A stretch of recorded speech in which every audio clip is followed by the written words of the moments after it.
So I am extremely honored to introduce our guest speaker. Matthew Gardner is well respected within the industry and wider community, both nationally and locally. And I am thankful to be one of his first presentations of the year. So you can be as prepared as possible for the upcoming year. And no matter what the news is, you've got me here to take care of you and make sure that we're doing the best job for you. So if you've got any questions about what you hear tonight, be sure to give me a call so we can discuss that. And also we're gonna have questions and answers after Matthew's presentation, and you'll also be able to get a copy of the slideshow. So don't feel like you have to write down everything, but there is a space in your booklet for notes if you wanna take some. So Matthew has been responsible for analyzing and interpreting economic data and its impact on the real estate market on both a national and local level for many, many years. I don't know, how long have you been doing this? 30 years? 30. Yeah. And you know, that's no easy feat in our volatile market, and he does a great job and has been mostly right over the last 30 years. And he has a really wonderful accent. So I hope you really enjoy it, and he's really done a great job of taking a look at what's to come and gives us the honest truth, and that's what I love most about him. So please welcome back for the third time for us, Matthew Gardner, Windermere's Chief Economist. How is everyone? Are you well? Well, thank you for taking time out of your schedule to come and listen to this old English economist wax poetic about the economy and the housing market. What's fascinating, I think, and it always is for economists, when the world's going great, no one cares about us. When things change, guess what? We become rock stars. I'm literally giving a speech a day for the first 7 weeks of this year. In 10 different states. So everyone wants to know what the heck's going on. And that's my job tonight, to give you my opinions, my expectations on the economy and the housing market. But to start with, you've got to start with the bigger picture with the economy. It is remarkably important, nationally speaking. This is wild. Now, why is this wild? See that 4.5 number there? It tells us that there are 4.5 million more job openings in America than unemployed people. 4.5 million more job openings than the unemployed. And what's going on? COVID. COVID is what was going on. When COVID kicked in, a lot of our more mature workers, well, they said, heck with this, I'm retiring. They all disappeared down to Yuma, Arizona. And our younger workers, well, they had an early midlife crisis. And I don't know what to do. I'm going to become an author. And they left the workforce. So the labour market, remarkably tight. And what we find is that, you doing that for you or me? Okay, you, okay. Is that companies are trying to grow, trying to expand, having a heck of a time finding people to come work for them. And so they're having to pay them more. And they're trying to keep the good employees they've got happy in their jobs. You've got to pay them more. So what's been happening to wages? Let's look at average rate. I put this down into high, mid, and low skilled workers. We're north of 6% across the board in the last 12 months in terms of wage. Actually around 2%, not 6%. Big problem. Actually, I was giving a speech at the Puget Sound Business Journal a few weeks ago, and I was saying we're going to have an economic slowdown, and business owners were out there, they were applauding. Like, whoa, this is strange. What kind of twilight zone do I live in? And I'm saying we're going to have a recession. And people are applauding me. Companies want to get people to come back to the office, come back to work. And right now they're calling up their employees saying, come on, you've got to come back. And the employees saying, no, make me. If you push me too hard, I'm going to go down the street to your competition and I'll make more money. However, when I mentioned the fact we are starting already to see a slowdown in the economy, they're happy because they believe the shoe goes onto the other foot. They can call up their staff and say, guess what? You are coming back to work. You might have read in the journal, Wall Street Journal 2 days ago, Bob Iger, head of Disney, again, now telling his staff, you've got to be back in the office 4 days a week. Starbucks, they now say you have to be back in at least 3 days a week. Now, are we ever going to go back to that 9 to 5, 5 days a week again? The old days of yore of 2019? No, we're not. It is a paradigm shift.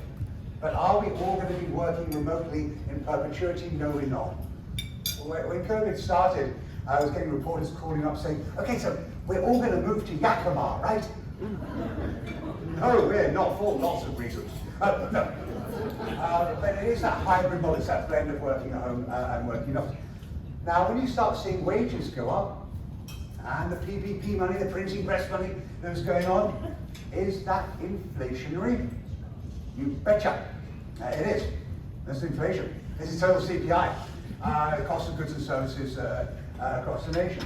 We've peaked, it's heading down. We got the CPI print up this morning, good number on the headline, but it's going to take some time to get down to the 2% long-term average the Federal Reserve requires.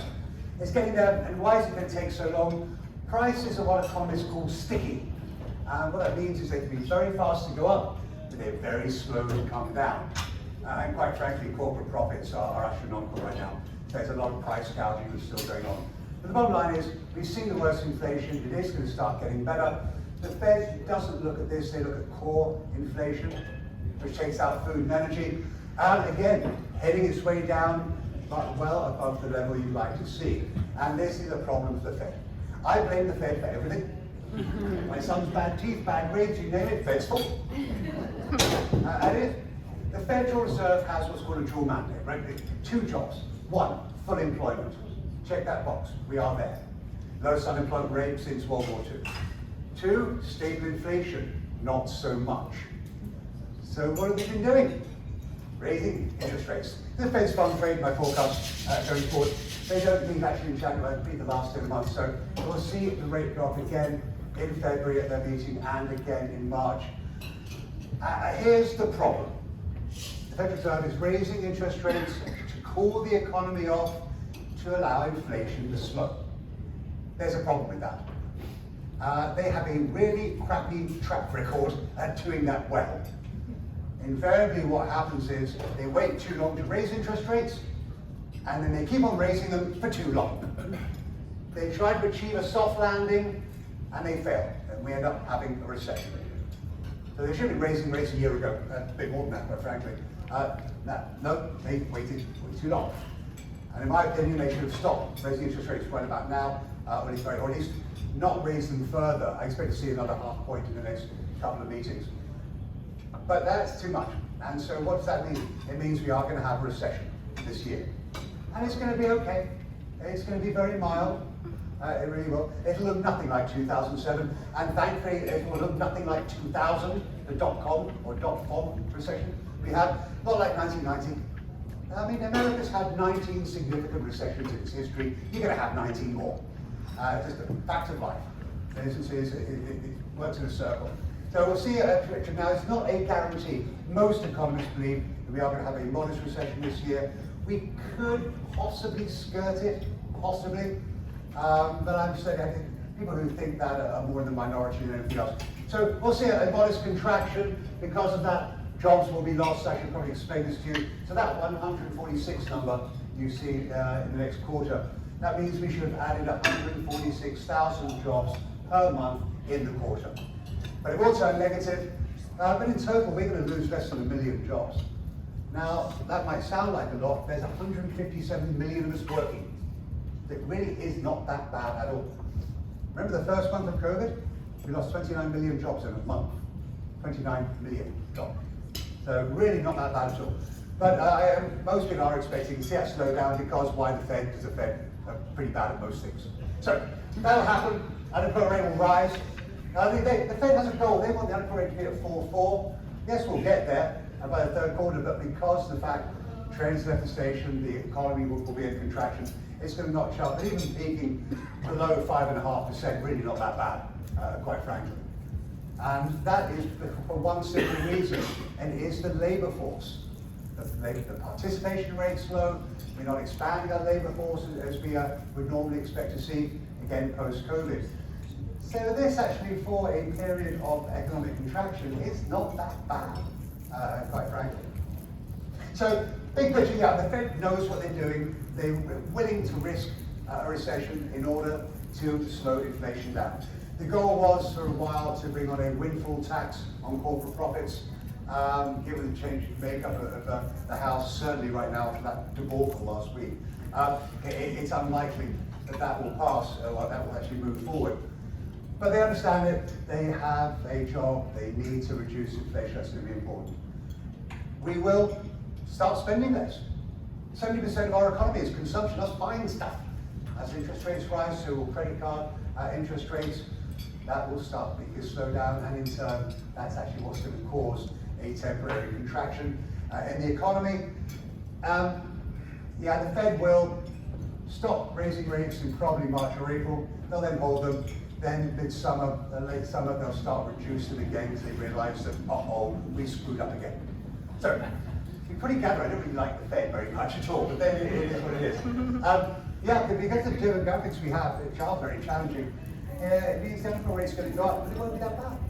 So all in all, a slow year this year. Yeah, anything to panic about? I quite frankly don't believe it to be anything we should be overly concerned about.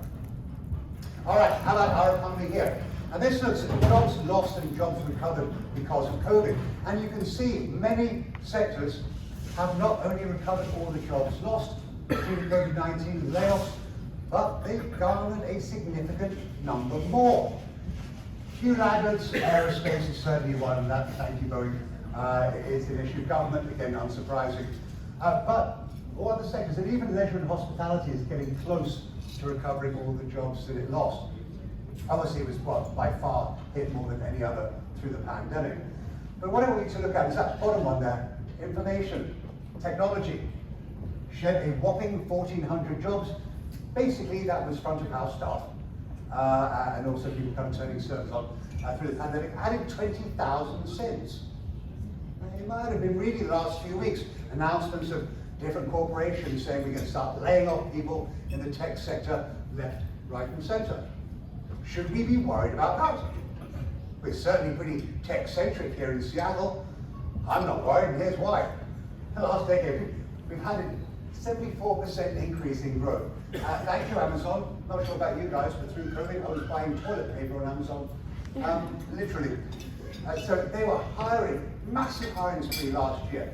All they're going to be doing is cutting some of the fat. Now, I sit on Governor Inslee's Council of Economic Advisors, and I meet with the governor every quarter. Anytime a company lays off more than 100 people, makes that announcement, you have to tell the state. And thus far, these are companies who have made that announcement. Compass, Amazon Health, Twitter, and Facebook, or Meta. So really, very little. Not that bad at all if you think about it. However, there are companies that have made anecdotally, haven't committed yet, announcements that they will be laying off companies, and these are some of them. Yes, it's more. Big one, obviously, what it's worried about is Amazon. 18,000. That is not 18,000 jobs in Seattle. That is 18,000 jobs globally, and also includes warehouse and distribution. Now, let's say half of that, right? The original number they said was 10,000. Well, let's say those 10,000 jobs are taken out from Seattle. Would it be that bad? They would take Seattle's employment by Amazon from 72,000 to 62,000. Oh, woe is me. Not particularly worried about it. Now, however, going forward, we know that Amazon's in a period of retrenchment, but given our location, it's worthwhile saying that when they start growing again, which they will do the next year or so, I believe all of their growth locally is going to be on the east side. All of it. None of it will be in Seattle. And as and when they pull that trigger and start that expansion period, give them 2 years after that before they will employ more people in Bellevue than Kemper-Freeman, and Kemper will hate it. But it's going to be okay. Not just here, obviously out in Redmond, then they have their low Earth orbit satellite group on the old JCPenney site there. So they are going to be really an entity that's going to be very, very significant, not just in Bellevue, but on the east side of Seattle. Now, I'm not saying they're going to leave Seattle. They won't.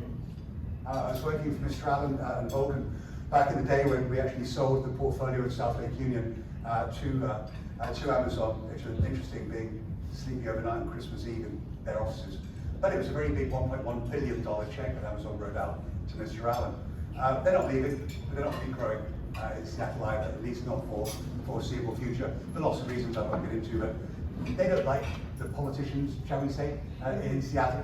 So Bert's going to be on this side. So we'll see some layoffs, but in all, it's something to be worried about. No, but we will lose jobs. My forecast about 10,000 jobs will be shed in the metro area. Anything to worry about this year? I don't think so at all. So, but we like to think we're very special, right? Because we're from Seattle. We are kind of special, but not that much. We can skirt a bigger economic contraction that I expect to see. So locally, biotech. Where we lose tech jobs, I'm excited about biotechnology. I live at Lower Queen Anne, and my offices are on South Lake Union, and every day I walk to work, I walk past two massive biotech facilities. One that's part of Fred Hutch on Fairview, and another private one. Seattle is the fastest growing biotech sector in the nation. I mean, it's always been in the top 5, but it is the fastest growing right now. And I honestly believe that a Seattle company will find a cure for a form of cancer in the next 2 to 4 years. At least I pray that's going to happen. So where we could lose jobs in traditional information, I think the replacement will come in growth in that biotech sector.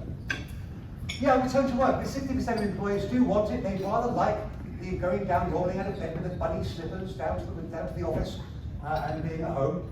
But it will be a blend.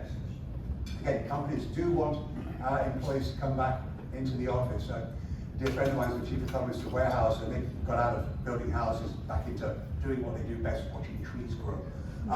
They have a wonderful office down in Pioneer Square, holds about 800 people. 2 days a week, maybe they'll have 200 people there. That's it. That's an awful lot of rent they're paying. And they're trying to get people to come back. They're doing beer and burger lunches to get people to come back to the office.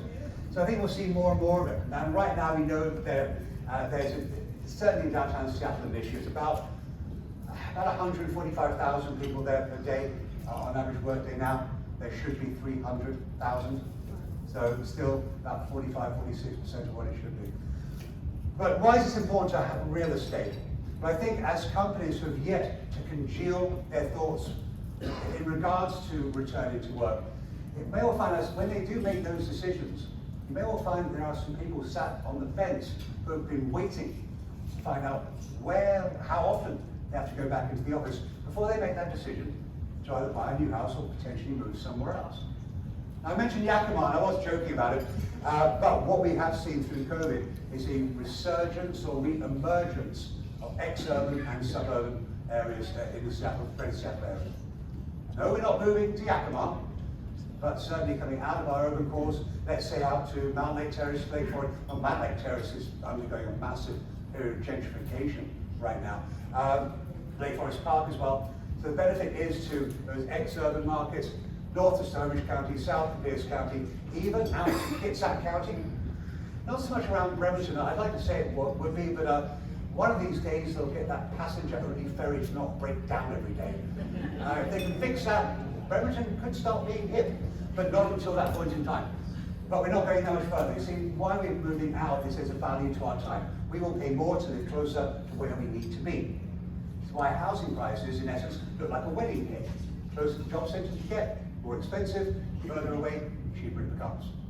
But we will put up with a lousy commute if we're only going to be in the office a couple of days a week. So I really think, again, as companies really start laying out those policies, we could see actually an additional surge of demand for housing. And not just because people can move somewhere else, but it's what people want in a house has changed. Now, across the country, I give speeches in the Midwest, and the big thing there is, do we have the interweb thing? We check that box in Seattle, we're cool. But what people want is a dedicated space that's not their dining room table from which to work. That's important for them. They also want expanded, better outdoor spaces. It's kind of bizarre you think about it. We're in Seattle, for God's sakes. But more finished outdoor spaces is important. So what people are looking for in the house has changed. And again, if they realize they will be working at home more often than not, they want to make sure that they haven't got a space in their existing house, that what they're looking for has got that type of facility for them. Yeah, transition, not 07, not 2000, it's going to be okay, modest contraction this year, don't worry about it, we will be just fine.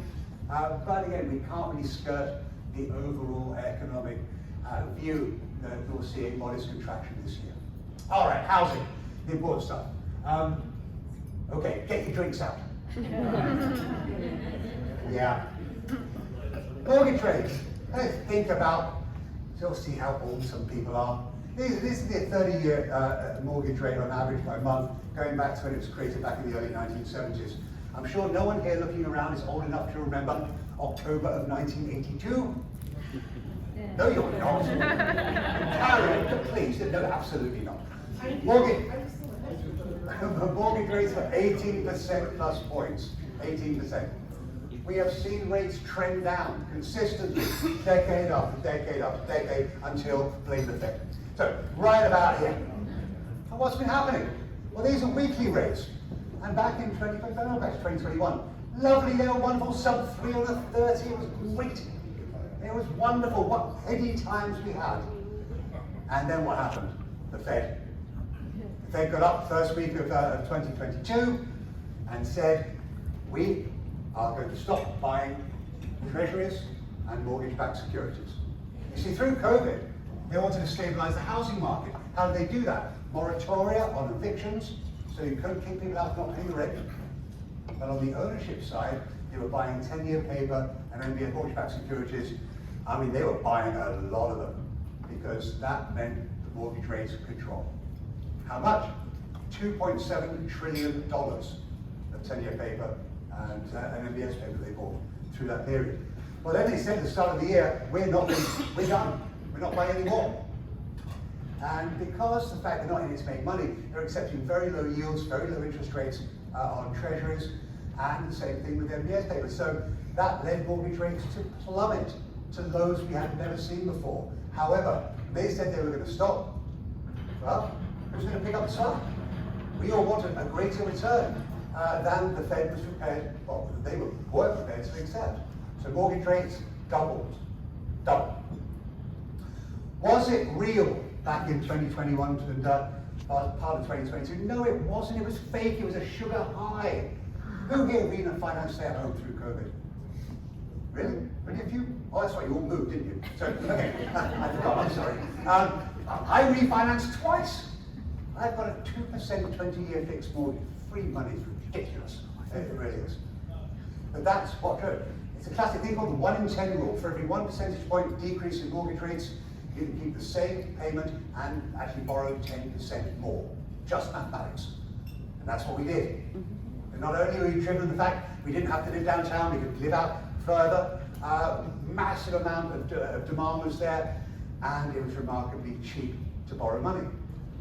It's not cheap anymore. However, have we started, we've reached that, seen that apex? Yes, we've actually seen rates drop down a little bit. And that is good. And I think that that will continue. Here's my forecast by quarter through the course of this year. We will, we're setting down below that now, but think about the quarter average. Is they're going to trend down, we'll be in the 5s. I could be a bit pessimistic here. It could be breaking south at 6 by the middle part of this year, not Q4, it could be Q3. I don't like to put things out there that are so glowingly optimistic and be wrong about it. But they're going to trend down. Now, I still think they're trending down, that's good. I still think this is cheap, but who doesn't think it's cheap? Millennials. A millennial has not seen a mortgage rate above 5% in their adult lives. I show them this, like, what do you mean 6%? This is daylight robbery, this is egregious, this is a rip-off. Say the same thing, sit down, grasshopper, let me explain some things to you here. It is going to get better. Are we going to go back to sub 3%, 30s? No, we're not. Unlikely to ever do it. Now, it drove the market up. It hit affordability, we'll talk about that later on. A surge of pricing, we'll talk about that shortly as well. That's all great for us, but what about these younger first-time buyers? They missed out. A lot of them have anyway. There's a lot of them. In King County, we have 650,000 millennials. 1 in 4 people of millennial age in the county. And they're getting older. Now what happens to get older? They're turning 30, a lot of them. That's the age, median age of a first-time buyer, because they've moved away from casual hookups into real relationships, and they want to buy a house. And so we have a surge of demand coming out there. But what can they afford to buy and where can they afford to buy it? But anyway, so this is just my opinion. I could be wrong when it comes to mortgage rates, but I have an occasional Zoom happy hour with some friends of mine. And they're the chief economists of Fannie Mae, Freddie Mac, NAR, mortgage bankers, Wells Fargo. Dry group, but a couple of cocktails, we can be fun. I mean, we've got like 8 PhDs between us, so we should be maybe. Anyway, this is what I think and this is what they think. And we're all pretty close. Now, the Mortgage Bankers Association, he had one too many old fashions. He thinks we're going to have an average of 5.2 this year. He's not published about it. I don't know what he is thinking. And if he's right, I will just bow down in homage to it. Don't see it. But more importantly is the fact our rates going to go up. No, they're not. They're going to trend down through the course of this year. That I have no doubt.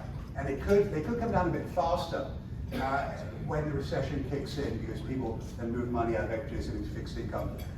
That means that Treasury rates, prices go up and the yields, the interest rate goes down. And right now also there's a bit of a disconnect. The mortgage rate should be the yield on 10-year paper plus 1.7%. That's just what it's supposed to be. Right now the spread is north of 3%. Those periods do happen. They generally happen when we're going through or about to go through a bit of economic turmoil. So we'll see that normalization of rates, I think, over the course of the next few months. Bottom line is, rates are going to drop.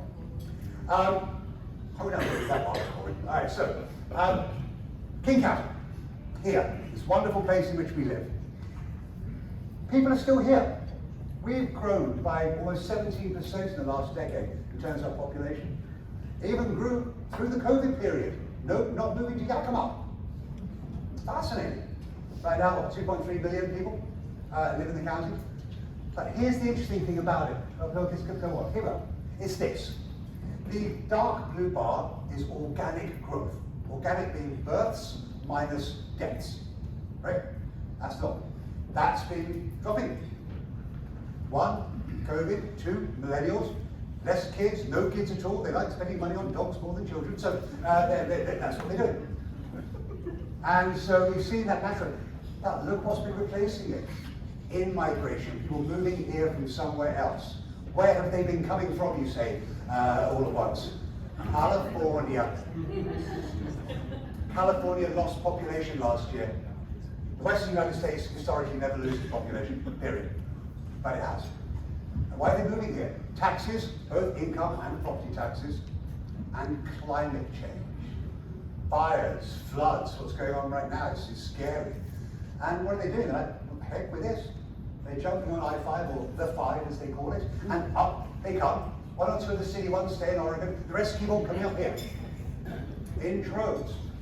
And there's a fascinating reason about climate change.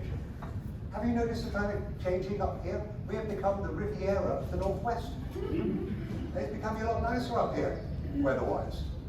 Now, this is not the only place that California's moving to. Austin, Texas is very popular with them, Salt Lake City, Utah, and believe it or not, Montana.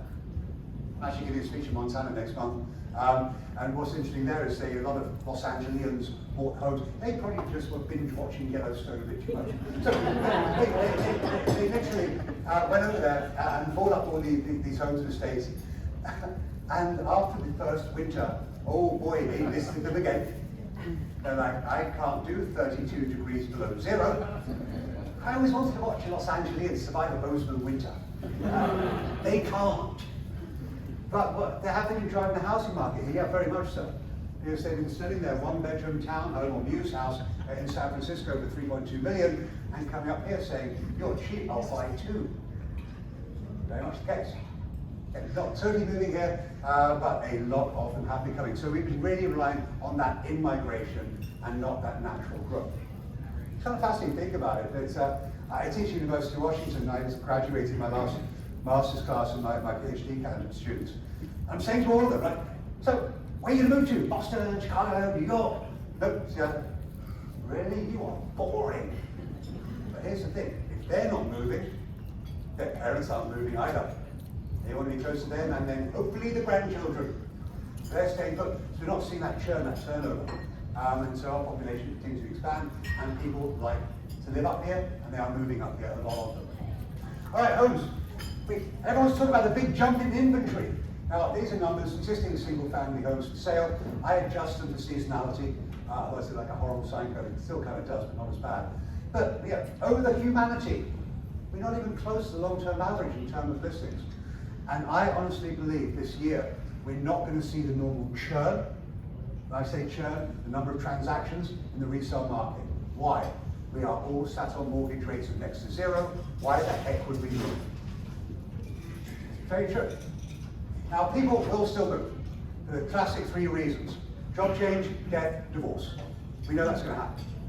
But that choice to move, I mean, do I really want to lose my 2% mortgage? I don't. So it's going to be interesting. That actually can be supportive of pricing, because we're not going to see that turnover, we're not going to see that churn, we're not going to see that huge increase in this inventory. Now, people worry about this, but we've forgotten what a normal market looks like. We haven't had a normal market since 2012. Literally. That's coming out, bursting the housing bubble. Prices went down, hung around, bought in 2012, which is actually the low of the market, quite frankly. And it's been a wonderful run for almost a decade. So listing activity is up, but again, well below the long-term average. But list prices, these we don't adjust obviously for seasonality. Look, they're 14% on average and 21% below median. This is interesting to see. Home sellers have had it their own way for a very long time. I was speaking to a broker in California who's telling me, I think that the list price, I think a broker, he said, well, list price is nothing more than the auction start price. What? It really was? No. Now, home sellers had a very significant opinion of the value of their home. No, I'm pruned by a rhododendron tree, it's more for 50 grand more than the guy next door. And it's worth that much more because I read it on Zillow. Yeah, good luck with that. But we are starting to see some leveling off there. Right? But as we see that contraction in list prices, naturally by math, it says that sales price growth has to slow, and that's what we're seeing. But a worst of it has started to occur already. But affordability is an issue. Now, brokers and Carrie will always know the value of the house far better than the individual owning their home. That's just what she does. Then we still have some people that like to think, no, it's worth that much more, and when Carrie says it's not, well, in their heads they think they lost a whole bunch of money. That money didn't exist in the first place. It really didn't. Paper money, out of thin air, country. But we had to come off that. Affordability has become a very, very significant issue, and of course, with financing costs having doubled, we're getting to rarefied air. We are already there, quite frankly. When you look at the average list price now, over $1.4 million in King County. Sales, whopping year. I mean, that 2021, extraordinary year. It's really quite remarkable. We've got to go back to 2005 to see that kind of level of transactional velocities. Massive market, we were all running around buying, it's great, market's fantastic. Not a bad year last year, we came off that average. The average is from 2004 to 2019. But still, not bad. Again, market hemorrhaging? No, not that I saw. I've seen thus far at all. But where are people looking to come from? And classically within the state of Washington, yeah, they're coming from, looking down from the north, from Orange County, from the south. But look out east. I'm actually flying to give a speech in Spokane tomorrow. Spokane is having an affordability problem of its own. I was there last fall giving a talk. I saw a traffic jam in Spokane. I kid you not. Kind of wild, actually. What? People are buying homes in Post Falls, Idaho, commuting to Spokane. I never thought I would ever say that, but that is actually true. So coming here, and also from these account, on sale prices, again, similar situation. We are down year over year, 11.5%, 4% in terms of average, but let's look at the peak of the market. We're down already 26, 22% from the peak. So, am I surprised by this? No. Am I concerned about it? Quite frankly, I'm not. For reasons I'll get to in a minute. But we start to see those starts contract. But the very nature has to. If you see list prices drop, sell prices have to as well. It's just mathematics. So are we in any period of systemic correction in housing values? I don't think we are. However, this year will be a year where you've got to pay the piper, I'm afraid. We've got to pay back that massive pace of price growth we've seen the last couple of years. It's never going to be sustainable at all. And I'm not worried. Like I mentioned, I might have been right a few times. I remember being back in 2005, jumping from the rooftops, screaming that the market was going to implode, and no one listened. And I was doing that for one simple reason. I heard of a mortgage product with a zero-down option arm with cash back at closing. What could possibly go wrong? Anyone qualified? I got qualified for a mortgage back then. It was ridiculous. You know, I refinanced, I mentioned a couple of times through COVID. It was like giving blood. I mean, literally. It's quite remarkable. My mortgage broker said, Matthew, why does bank account go down in value? When grocery shopping. Whole Foods, but it was grocery shopping. But back in the day, I bought a house in 2000. My broker said, send me a copy of QuickBooks. I'm like, really? Cool. Be right with you. So it is a very different environment. People are talking about the collapse of the housing market. That's not going to happen. We are remarkably overqualified. Down there is that much higher. But more importantly, we are sat already on a ton of equity. Now, what do I mean by that? Oh, okay, here we go. So buyers negotiating. Right now in December, the sales price percentage of the original list price below 100. Now, if somebody carries represents you as a home seller, I know well above that number, but again, we're talking about the entire King County market. So it all tells me the same thing. Numbers don't lie. These things are historic. Obviously, I forecast forward. But we're starting to see that adjustment in the market. Again, that payback from that sugar high, that fake market that we were all part of over the course of the last couple of years. But I'd like to put it this way, the reversion. Now, what do I mean? I'm picking on Bellevue here. What I did here is I ran a trend line out from 2012 to pre-COVID, ran that trend line forward. You can see what happens, mortgage rates collapsed, prices went parabolic. They're correcting, we're heading down to that trend line. And that's okay. Historically, King County home values go up by 5 to 5.5% a year. It's been that way since 1990 on average. We're just sitting back there. Is that bad? I don't think it is. Does it mean the market's going to collapse, so we're all going to be underwater? No, not even close to it. But we had to come off that fake market that we've all been through for the past few years. And you see, here's the thing, almost 64% of us, 64% of homeowners in King County with a mortgage have more than 50% equity. That is a huge number. So, we see a modest correction. Are we all going to be underwater? Are we all losing our houses? No. But look here again. When did it start? It started when the Fed reduced rates. And all of a sudden, prices went from here, well, equity share was about 45% up to almost 65%. This is taken through Q3. I haven't got Q4 numbers out yet. They'll come out, I should have those in the next few weeks. But we've always seen that inflection because prices have started to pull back a little bit. Okay, but this is a massive, massive, massive number. Not worried, okay? Very not. Are we in a buyer's market? Well, here we go, no. Yes, have we gone up? Months inventory is above 2. I was just happy to see above 2 weeks, rather than 2 months. We won't realize that time. But it's been a long time. And balance really came after bursting the housing bubble for a period until 2012, and then all of a sudden it took off. So we've had those markets which are clearly buyers, had a period of balance, but yes, it's gone up. Again, people have forgotten what normal looks like. It's been a long time since we saw normal around here. That's saying something that you're from buying as well. So, message is risen, days on markets up. Sellers, some have to make concessions. Home buyers who have been beaten up and put on for a decade, they say, well, yeah, no, I'm not going to pay you what you asked.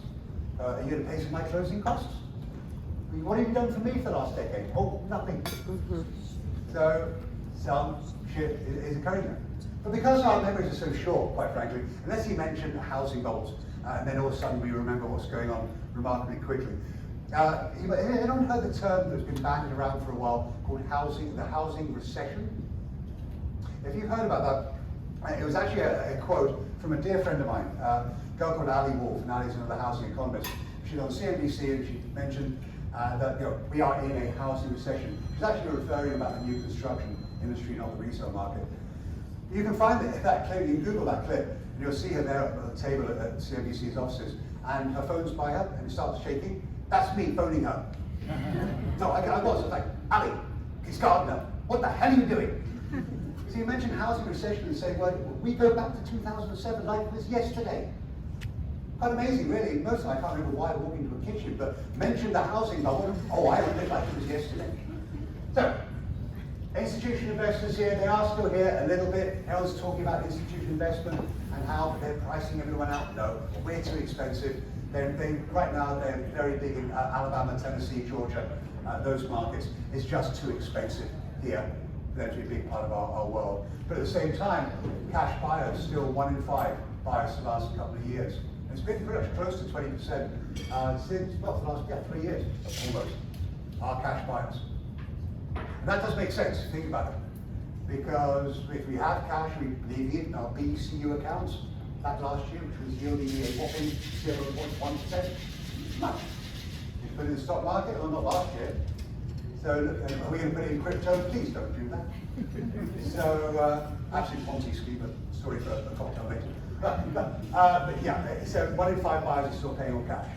So here's how you lie with statistics. I took median sale price for a single family existing home in December of 2021, in December of 2022, and look at all that blue. See, nationally speaking, when you read the papers in May, when NAR has released the April housing data, April 2022 being the peak price of housing in America, and I guarantee you April of this year, it will be lower. They are going to say, Chicken Little, the sky's falling in. This is cherry picking the data, as far as I'm concerned. How should you look at it? Housing is not what's called fungible. It's not easily transposable. It's not, you can't just kind of turn around and say, well, let's use that carry. You can't sell it just as snap of a finger. And you can't. So because of that, you need to look at it at a longer timeline. We live in our homes on average 7 years. So if you look at prices in 2022 versus 2021, well, guess what? All the negatives go away. Remarkable. Media does like bad press. I mean, they love it. It sells what they have to sell. No press will call me up and the world's going to be great. Lousy, absolutely it did. And that's what they will do. They'll be very focused, I think, through the course of the spring on finding numbers. And quite frankly, around here, I miss Liz Rhodes and Eric Price, the 2 real estate beat reporters at the Times that were covering that for almost 30 years. They've retired and gone away. Now I've got this revolving door of young kids out there who have the real estate beat for a couple of months, and I'm trying to explain to them what a mortgage rate is. They don't know what they're talking about, but they just print what they see. And so, depending on how you look at the data, you say, well, yeah, it's terrible. But in reality, actually, that is not the case. However, will prices be down this year? Yeah. I'm expecting about a 5.5% decline. Am I as pessimistic as some? Goldman Sachs came out with a paper this morning that said they expect Seattle to be down 10%. I can't see that at all. Then again, it's also how they define Seattle. There's all kinds of things that go in there. Am I worried about it? No, I'm not worried about it because if you combine 2021 and 2022 and prices are up by almost 30%, it's a rounding error on the downside. And again, we stay in our homes for a period of time. House prices in our market historically go up, and they just have done over time. In fact, across America, annualized house price declines only occurred since 1890 about 3 times. They do tend to go up by inflation at a far lower pace than we've seen recently. And this last 2021 number, insane because of where borrowing costs were and because they were so remarkably low. So am I worried about it? No. I think we'll see some more property erosion in price through the first half of this year. They've actually start to see prices rising again in the second half. But it's something which we should all be worried about. No, you've got to pay the piper. Blame the Fed. I do. It's their fault. It is. But we've all done remarkably well. That's the thing. I hit on millennials so much, it's hard, but it's not them, it's Gen Z behind that. I shipped my youngest son off to Gonzaga a while ago. And I fear once he gets undergrad and gets a master's degree, where will he be able to afford to live in 7 years? Or how about your children? Are they going to live back in with you? If you were smart, went to college, do what I did, change the locks. He's not coming back with me, I guarantee you that much. But it's where most of us make our wealth. It really is. The median household wealth of a homeowner household in America today is about $330,000. The median household wealth of a renter household in America today is $80,000. That's where 98% of us make our wealth. Now I say this at UW, and I get some of my students like, yeah, but Dr. Gardner, you said that we're going to have the biggest transfer of wealth in American history between your generation, you old people, and us. Like, that's right. Okay, we're just waiting for you not to die. Good luck with that. We have a goal, us old people. We're going to die bouncing a checker with a modest hangover. But transfer wealth will come in the form of real estate. That really is going to be the biggest component. But yet, where are they going to live? Right now we're pricing, quite frankly, a massive cohort, next 15 years for the demand out of our market here. It's so expensive. So new construction, 14 years we have permits, we're not building enough, we run out of dirt. It's as simple as that. We run out of dirt. Why do we run out of dirt? Mountains, water. The median lot price, single family lot price in King County last year was over $320,000 for the lot. That's a land. Forget the labour. No one's going to vocational school to become a plumber, carpenter, electrician. Forget material costs, which are coming down. Lumber is coming down a bit, but copper, steel, aluminum, that's not. Well, lumber, we still have the Canadian softwood lumber tariff. What do the Canadians ever do bad to us? That's going up. PVC pipe, going up. Exterior paint costs are up 45% year over year. So very expensive. So where you're building for the luxury end of the market, but we're not building enough, which means what does that do? That puts upward price pressure on existing inventory, on demand for your homes. And there's about 540,000 of us that own our homes in the county. My forecast for the next 5 years will grow by about 7.5%. What does that mean?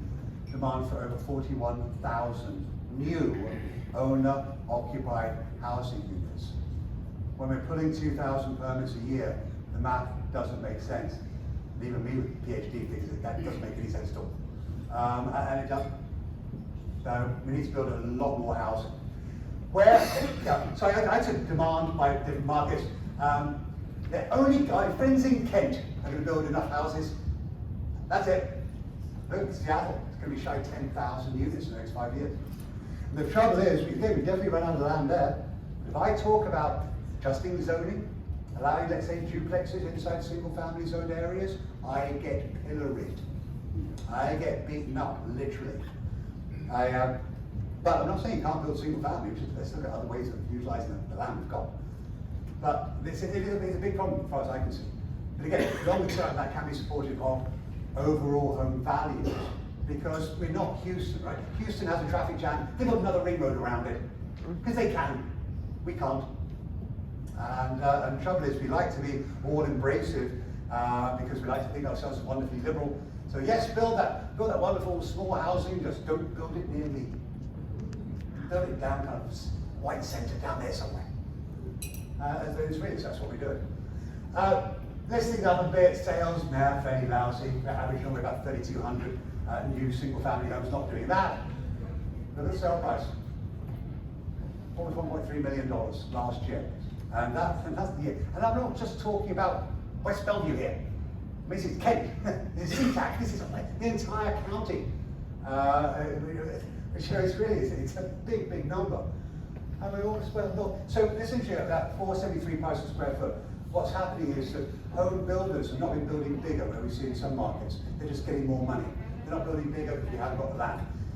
Where they have been building modestly bigger homes, it's still on these tiny postage stamp lots. So oversized home on a tiny lot. We're very good at that here.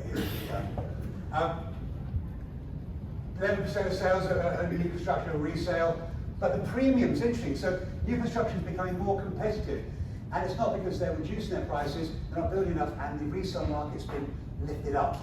Normally, you'd expect to see an almost 20% price premium you pay for new over used. As in buying a home, you believe no one's used the bathroom. Good luck with that. But anyway, but it's only about less than 6% last year. Very quickly, anyone care about multifamily here? Condos? Yes, no, maybe? No? Okay, right. Peaks on that. So the issue on this thing is, quite frankly, it's the urban markets concern me more than anything else, and not suburban. Pricing, again, list pricing has come down more so on average with median. That's the most important thing. We are off. Median's only about 7.5% lower, which I thought was kind of an interesting thing to see. These are condos, they exclude townhomes. But we are seeing people, because of where pricing is, looking into multifamily because they can't afford single family. And again, looking at ex-urban markets, the markets that are going to be suffering more than any other. In fact, there's only one, it is downtown Seattle. Where pricing will drop this year, there's no question about it. And the future, I would say, is uncertain. Never bet against Seattle. People have done that before, they always fail. But it's going through some significant teething pains, which you are not seeing in Bellevue or on the east side. Some friends of mine who are federal marshals, and through them met some police officers, and we can't do our job. So what are they doing? They're coming to Bellevue. I mean, a lot of them are. And you're not having the issue here because of the city council with the mentality. Now, yes, it's a humanitarian crisis in downtown Seattle, but it is impacting housing values there, certainly on the condominium side. It should be interesting to see how long that plays out and how long we accept the grand experiment the council is going through right now. At some point, revenues will start dropping if they've got budget shortfall and it's biennium anyway. Anyway, sorry, I'm waxing poetic. But overall, sales are still buoyant. We actually hit the long-term average. We get off that massive year last year, but people still want it. But again, it takes you more in that ex-urban market and to a degree smaller suburban. So you're talking about 5/1, anything up to 12-story. See a steel stud, not much of that. But it does tend to be that 5/1 low-rise multifamily unit about anything else. Sale prices have pulled back again. Remarkable last year. Again, it is an affordable per se option. If you can't afford to get into single family, getting close to the balanced market. Still not there. That was kind of insane. No one wanted to live in a condo back when the height of the collapse of the market back in the day. So, yeah, even maybe so, but it's still, market time's higher, but it's still 6 fewer days in December 2019. Take out those funky years, still could be a lot worse. But pricing will be down, again, about 4.6%. Is my forecast. Again, modest, but most of that drop is going to come in our urban markets, not in our ex-urban or suburban condo markets. So I think it's going to be fine. It's a small market here in Bellevue, for example. And the big thing I'm looking at is the differential between West Bellevue and East Bellevue. And I think the East Bellevue market is actually going to have some legs. I think we're going to see more and more demand out there heading up towards Crossroads. Less so here because West Bellevue is remarkably expensive already. And certainly the urban condos that are being built here, rarefied air. If you build a high-rise, residential high-rise, anywhere in our region today, it's going to cost you $1,100 per square foot to build it. You've got to sell those units for $1,400 a square foot to make a margin, and you'll still get sued. And how deep is that market for 1.4 million for 1,000 square feet? Probably not. That's why we're not seeing a flood of condos, which is what we saw in the early 2000s. No, that's just boring. This is the one thing, I don't even being depressed at all, but affordability. As I mentioned, I sit on Governor Rinz's council, I'm advisors. My job is to screen housing at him. I've been on the council for 5 years, my term expires in 2037. His mouth for God's ears. And he was ignoring housing for the longest time. Because not only he was running for president, but just wasn't interested. Last year, actually I did a presentation, got him interested, put some legislation together, which was horrible, badly done, failed the House and the Senate.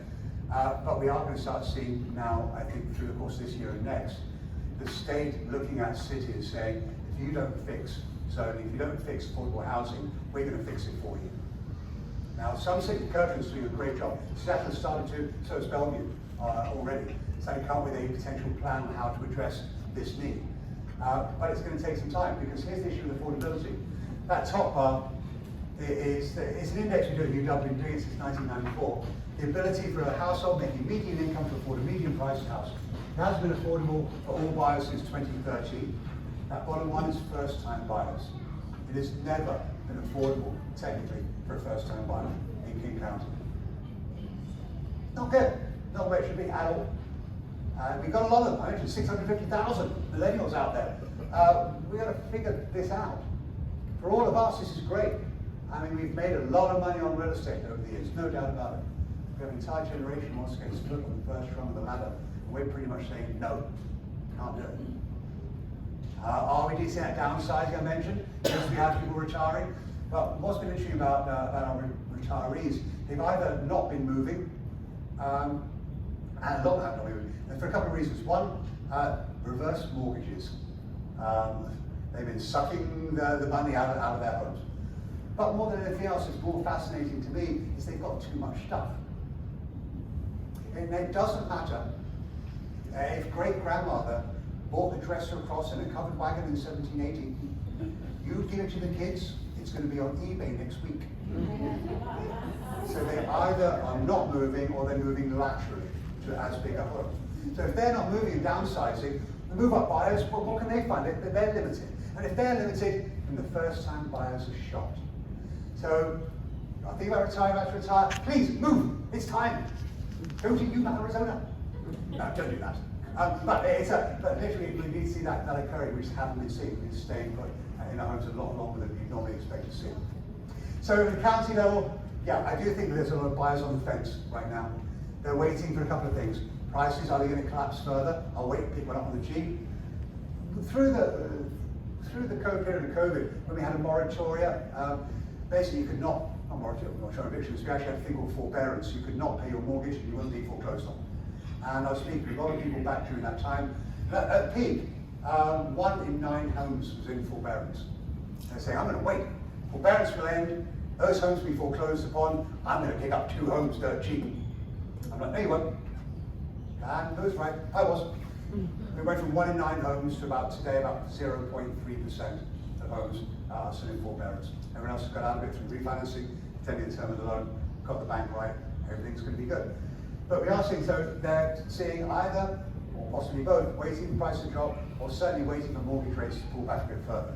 I think 5%, once we get into the 5s, that's going to be an inflection point in terms of demand. I think a lot more demand is going to come out there once it starts with a 5 handle. And again, my forecast could be a bit pessimistic. Price could be negative, but yeah, I think the second half of this year, prices will start notching back up again. But if you take the year in aggregate, because list prices have dropped so significantly, sell prices get, it's just math, quite frankly. So we can't see an increase, but again, a very modest decline. Not worried in the slightest about it, given where pricing has been for the last couple of years. And quite frankly, you don't like what Carrie says that your home's worth, then don't sell. I shouldn't say that, really, should I? But anyway, if you really are at that point, it's fine. Listing, yeah. I think a lot of people will decide not to sell because they don't want to lose if they leverage, they don't want to lose the mortgage rate. Very understandable. And it could take a while before that starts to see that churn again that you'd normally expect to see. Yeah, it keeps a perspective. A lot of people do want to collapse, perhaps they want to go to the market, but all the numbers tell me you just got to do a little bit of payback this year for a couple of wild, freaky years, which, thank you, Fed, that they put us through. And it's going to be fine. And with that, if you've got any questions for me, oh no, you want to get up, so I'm done if you'd like to be done. We have some questions. Well then, in that case, we're doing final four, so I would say do this. Any questions? Yes, please, I'd love a glass of red wine. Yes, ma'am.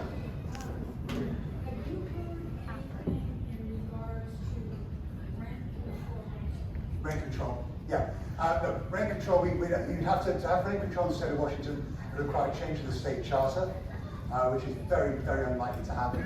And the bottom line is, Frank Trott was against it forever, ever and a day back in Olympia. Rent control doesn't work. Rent control is a failed experiment. I can cite 50 years worth of academic papers to demonstrate that's the case. So will we see it here? It often gets used and talked about. It would require a change to the state's constitution, which won't happen. If you implement rent control, in essence, you stop new development. You have deferred maintenance on existing buildings. Look at New York. It does not work. And so Yes, every so often it gets thrown out there. It never goes anywhere, and I sincerely hope that it doesn't go anywhere. I just don't see that there'd be enough, quite frankly, political will to push it through the state legislature. As I said, it would require change to the state charter, which is very hard to do. So no, heard about it though, don't see it happening. State of Washington. Well, I've been looking at it for years. In fact, you look at it, there's yeah, well, I said they've been looking at it for 25 years I've been here. 30 years. So they will keep on looking at it, but I just do not see it happening at all. I mean, it will decimate Western Washington, not the state, if they implement. So I just don't see that any politician, it'd be hard for enough politicians to want to get behind it. Yet it has been thought about for a very, very long time. And every so often it comes up, and then it just disappears in the background again. It comes up again, and it just has the ebb and the flow of Olympia. But yeah, no, I'm not surprised by that, but I just don't see it happening. Yes, sir. The federal interest rate that the U.S. government uses to try to manage inflation, Yeah, Fed funds rate, right. is that a rate that the banks pay for borrowing money from the federal government? Is that correct? No, No. the Fed funds rate is the rate that banks pay each other. It's an overnight lending rate. So banks lend money to each other overnight, and that is the interest rate the Fed controls. Oh, So it's not money from the Fed. I mean, the Fed increases, the money spikes, M1, M2. Okay. It's the rate the banks pay between each other. okay. And so if they start making it more expensive, then banks are less likely to wish to lend it out. Yeah. However, it does have implications along the yield curve. Even though Fed does not control mortgage rates, or even close to it, but they can have impacts along that yield. Sure. And right now, we're in a situation where the yields on, let's say, 2-year treasuries, the interest rate on 2-year paper is higher than 10-year paper. An inverted yield curve. That should never happen, because it makes no sense. So, but it does tend to be the precursor for an economic contraction. It always has been. But the Fed funds rate is the overnight lending rate between banks. Thank you. You're welcome. Yes, sir. Yeah, hi there. Hi, there. I wanted to thank you for being here, giving Very us all welcome. that information, and thank you for supporting Carrie. Always, She's a always. treasure, for sure. I have a two-part question for you. Have that glass of wine, lovely. Yeah. So the first part is, there are many, now there are many development companies that are going to older neighborhoods Mhm. and offering the owner a cash offer as is for them to sell their home and just walk away in an agreed time frame, availing them the opportunity to sidestep the usual real estate agent process. How is that affecting the traditional real estate brokerages, at least in the Seattle area? Right. That's part one. Okay. Okay, part one. Yeah, no, Zillow offers, Open Door, these kinds of things that have now gone away. I'm very familiar with Zillow offers. Svenja Goodall was the chief economist of Zillow. Svenja's a dear friend of mine. And when they came up with the plan, I called up like, what are you doing? And why are you kind of bringing out this program in a market which is going parabolic already? But it's going to make no sense. At some point, the music's going to stop. You're not going to have a chair. But the decision's made back in Wall Street, and that's the way it worked. So they've shut that program down. They've got 18,000 homes right now they're sitting on, they've got to get rid of, which they'll get rid of likely at a loss. Open Door, another company, again, they've stopped. So that type of industry, and there have been several companies doing that, the ones I'm aware of have stopped. They're just not doing it at all. So, I'm Part sorry? two will Okay. maybe answer that. Okay. There's a specific company that I know I've seen around, including Not Home my Festers. street. It's called MN Development. Oh, okay. Okay. With the homes that they're buying, they're demoing and rebuilding them. Yeah, yeah. Okay? Making them big mansions. Oh, wow. Huge ones. And there's 4 right across the street from where I live. How dysfunctional does that make that neighborhood? And more to the point, how will tax assessments be viewed by the county in using these as comparables to assess in the future my home or other people's Right, homes? right. Because my home is less than half the square Right. footage of these McMansions that are being built. Wow, great question. Well, it's just slightly different from the Zillow or the Open Door entity, which basically buys and then does some repairs, what have you, flips it on a pig, and then Redoing the home. that's flipping it, right? And flipper's bad, not a big fan of. This is different. So I think there is a justification for people that buy these tear down homes if they're going to rebuild not mansions, but rebuild put townhomes in there. So basically replace 2 homes with 10 or 12, whatever. And that again can start helping. The trouble is it's very, very expensive to do that. And so even if it does, given what costs are to buy, tear down and rebuild, you're still creating more expensive housing. That's one side, but that's not what you're talking about. In terms of tearing down and building a massive home, if it's legally, if they're allowed to do it, then they're allowed to do it. As far as the assessors go, and John, the chief assessor, actually, I give the annual forecast for them. He's an interesting character, and they do get hit pretty hard by all of us with increasing property taxes. Other than that, mainly back 2019 because of McCleary and what have you. But I think that you have every right to go and will it increase your property taxes? Well, it's based upon the price, it's based upon the size of your home, so it's not an absolute dollar.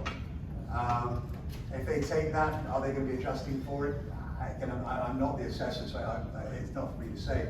But you always have the right and the ability to go out and say, guess what, your assessment's wrong, and argue with them. But I can see what your issue would be, and I'm quite frankly not a fan of somebody going in and doing that, because especially if they're buying a couple of homes and replacing one massive one, well, then you're actually depleting the stock of housing. That's not a good thing. And the potential for the neighbourhoods, some might say it's great. I call it additional potential gentrification. But more importantly, as you said, it means that your property taxes and ours in aggregate keep on going up. So yeah, it's an issue I can see. Now, is there going to be longevity in that? Well, we're not building enough, and we do have people want to be here, and people come here with a lot of money. And you can't stop them. I mean, we know our friends up in Vancouver are stopping foreign investment in real estate. And I've been asked a lot, is that going to happen here? It can only happen here if we chop fairly large chunks off the US Constitution. So, which is not going to happen. It's contrary to the 14th Amendment, I could go through a list. So that won't occur. But there is always going to be a worry, whether it's people, foreigners buying here. And they're really not doing that right now because of the strength of the dollar makes it remarkably expensive, whether money's coming from Asia or from Europe. And I'm saying, well, the Airbnb world is hurting us. It's taking, again, full-time homes and making them kind of short-term rentals. The real estate market will always continue to evolve and take the path of least resistance. It's the way it works. It's kind of like war rolling down a hill. You can't stop it, you just got to try and keep it between the lines. But I do fear that the more we do that kind of thing that these pieces of company you're talking about are doing, depleting stock, creating a lack of affordability, and that's not necessarily a good thing. So I would say, am I a fan of it? No, I'm not. Long-winded answer. Oh, shoot. Snuck up on me. Am I done? Thank you. I'm done.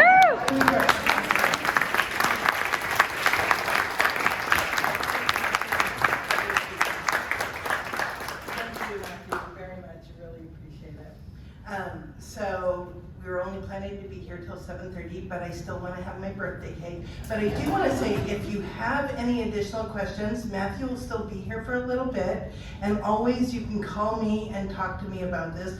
I do want to say that I do have quite a few buyers coming back to the market because rents have gotten so high. So I don't have a crystal ball, but I do see some movement there. So I don't think it's all that bad. And also, for those who feel like listing their home, my listings sold 84% of my listings sold over asking price, whereas the market only sold 26% of their houses over listing price. So if you guys need somebody good, let me know. I'd be happy to help them and tell them not to sell to MN. Those people will rip you off, and I will get you a much better deal. So, we have a raffle. And so I want to make sure we get your tickets out. Oh, it looks like we have cake first.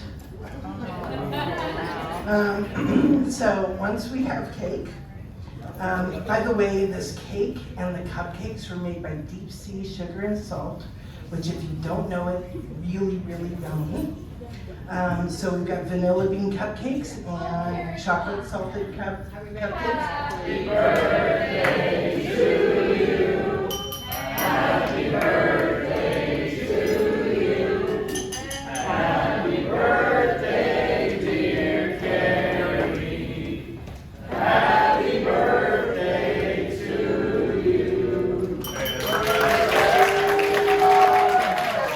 That's the COVID way, you don't bring that My wish is to spend more time with all of you this year, really and truly. More parties. In all of my free time. Speaking of which, did you guys all get a little booklet? You know, I know you guys all know that I do a tremendous amount of volunteer work and that it's really important to me to give back to the community. And so there's a list which is not all encompassing, but gives a good idea of the things that I care about. And if any of you are interested in any of those things or want to get involved, please reach out to me. It's really important to me to be able to share that with all of you and to do the best I can for the universe as a whole. Thank you all for coming.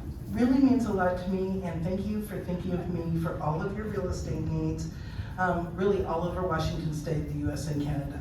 We can help you everywhere, and we're here to support you. And thanks for coming to my 10th anniversary, crazy isn't it, and my 55th birthday.